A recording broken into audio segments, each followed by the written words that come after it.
आज 21 ऑगस्ट रोजी भारत बंदची हाक। भारत बंदच्या हाकवर पोलीस ऍक्शन मोडवर।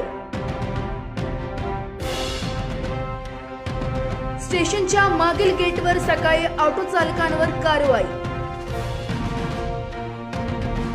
रस्त्यांवर सवारी भरताना आढळताच लाठांचा पडला पाऊस। बंद दरम्यान कोणताही अनुचित प्रकार घडू नये यासाठी सरकारकडूनही सर्व जिल्ह्यांमध्ये पोलीस बंदोबस्त तैनात। सर्वोच्च न्यायालयाने SC/ST आरक्षणात क्रीमी लेअर तयार करण्याचे निर्देश। आरक्षणात प्राथमिकता मिळावी यासाठी हा निर्णय देण्यात आल्याचे न्यायालयाचे म्हणणे। राजकीय पक्षही या आंदोलनात सहभागी होण्याची शक्यता। या दरम्यान रुग्णालय आणि औषधींची दुकाने यासारख्या आपत्कालीन सेवा सुरू असणार। बँक, सरकारी कार्यालय सुद्धा सुरू राहणार।